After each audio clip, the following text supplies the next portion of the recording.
How do you find a prefab home that really fits you? Where you have the right amount of space, the rooms flow together nicely, and you feel good.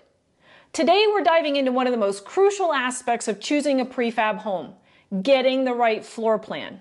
We'll break it all down, from understanding what makes a floor plan work, to reading blueprints, and customizing your layout for maximum comfort and functionality. Let's get into it. One of the cost and time-saving advantages to choosing a prefab home over a custom-built home is that in most cases, the design work is already done. So rather than having to hire an architect who will work through several iterations to come up with a custom set of plans, prefab homes come with plans that were developed by the manufacturer and are used each time that model is built. The disadvantage is that this shifts all the responsibility for getting the floor plan right to you. Rather than having a professional walk you through the process, you're going to have to be the one who considers the right size, flow, amount of storage, natural light, even privacy from your neighbors. The floor plan is the most important part of the house. It determines how the house feels to you and how well it works for you. Ultimately, how happy you end up being in your house comes down to getting the right floor plan, so it's really worth taking the time to think about. Fortunately, there are enough prefab home builders out there that you're sure to find a floor plan that's a good fit for you.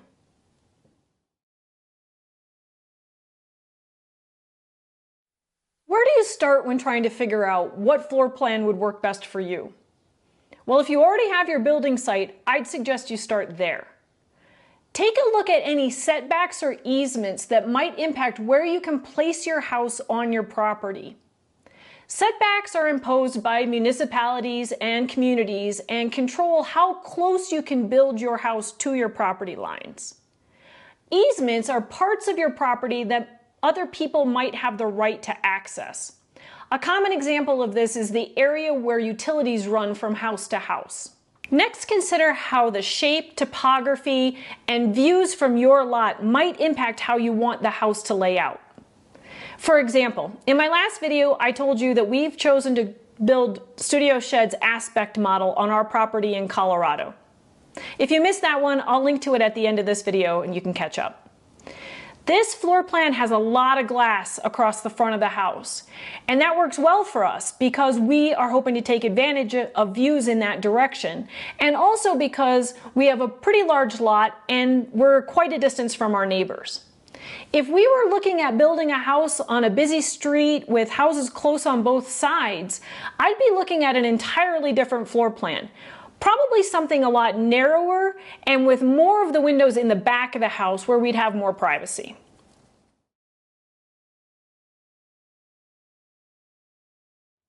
The next thing to consider is the right size for your home.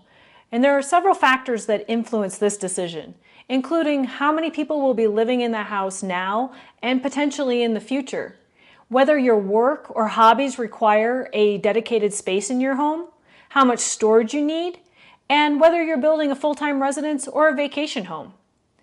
The size and shape of your lot can also impact the size and layout of your home. If you're dealing with a smaller sized building site, you might be focusing on smaller floor plans or looking for options that include 2 or 3 stories. Keep in mind that with prefab homes, that bigger is not always better. Many of these homes have been thoughtfully designed to provide comfortable, efficient living spaces, even though they occupy a smaller footprint.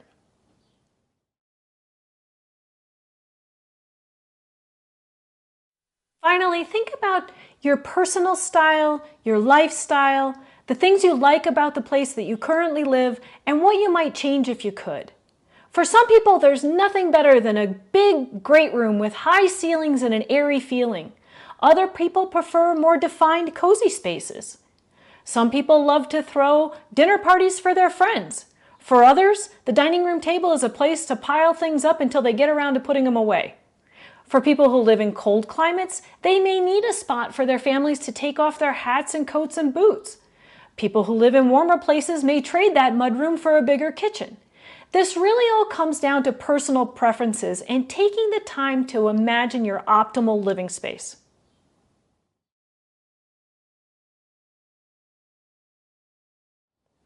Now that we have some ideas about what we want in a house, let's pull up a couple of actual floor plans from prefab home manufacturers' websites so you get a feel for what you'll be looking at.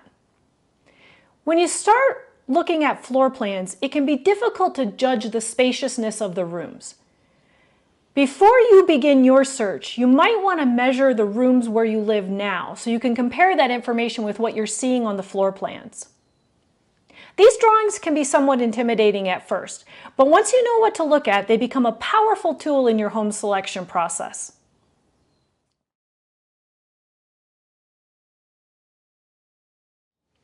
This is the Aspen 4 floor plan from Dreamwood Homes. You'll notice that the exterior of this home measures 36 feet wide by 24 feet 1 inch deep. These symbols in the walls represent windows. On some of the floor plans, the window measurements are included, but on this floor plan, they're not. Each of the rooms is labeled and the dimensions are also provided. On this model, the front entry is into the living room, and one of the first things I notice is that there's not a closet near the front door. That's a major consideration for me because I like having a place to hang our jackets and keep a leash and harness for miles.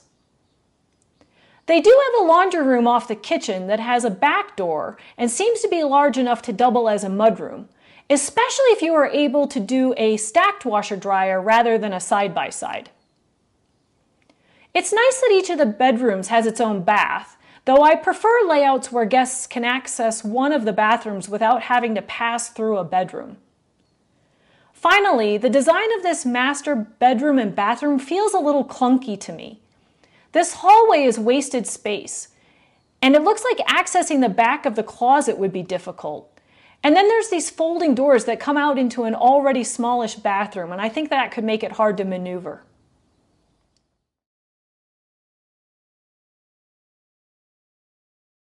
Here's the floor plan for the Wolf Creek model from Colorado Modular Homes. This is another option that Rod and I considered when we started our prefab home search. Here they tell you that the exterior dimensions are 28 feet deep by 54 feet wide. The main entry on this model is on the rear of the house, and there are 2 closets near that door. There's also a side entrance into a laundry area with another closet, so plenty of storage. These symbols are for sliding glass doors, and you can see that there are 4 across the front of this house. If you're wondering what these little numbers mean, they're the measurements of the doors and windows. Here you see the number 6068. That means this sliding door is 6 feet 0 inches wide and 6 feet 8 inches tall. Over here you see 3050DH. The DH means this is a double hung window, and the 3050 means it's 3 feet 0 inches wide by 5 feet 0 inches tall. Even the interior and exterior doors are marked. The master bedroom door is 2868, or 2 feet 8 inches wide and 6 feet 8 inches tall. This layout seems to be a pretty good use of space, although they don't say what this big block is for, so that would be a question to ask. The only thing I don't care for is that guests would need to pass through the bedroom to use the bathroom. But they have this designated space for a staircase. If you weren't going to build a basement, it might be possible to move this closet down, turn the tub lengthwise, and access this bathroom from both the great room and the guest bedroom. When you find a floor plan that looks like it'll work for you, contact the manufacturer and see if they can provide you with 3D renderings or a virtual tour of the home. Going from a flat floor plan to 3D images can really help you envision what the house is going to look like. In fact, if they don't have a 3D version available, it might be worth learning a software like SketchUp and really getting to know your floor plan by modeling it yourself. And if you find that there are some adjustments to the floor plan that you'd like to make, ask the manufacturer if they allow customizations and how that would impact your cost and the build timeline. When you work with a prefab home manufacturer to customize your house, it really ensures that it not only meets your needs, but reflects your personal style too. Now you know everything I know about finding the right prefab home floor plan for you. From figuring out what will work best on your lot, to choosing the right size, to reading the blueprints, and figuring out how to customize it to meet your needs. Remember, the floor plan of your home is the foundation that supports your daily life. It's worth taking the time to get it right. If you found this video helpful, please give it a thumbs up. Subscribe for more prefab home insights, and please drop a comment below with your thoughts or questions. I'd love to hear more about your dream home ideas. If you want to know more about the prefab home that we've chosen to build on our lot in Colorado, check out this video. And thanks for watching. I'll see you the next time.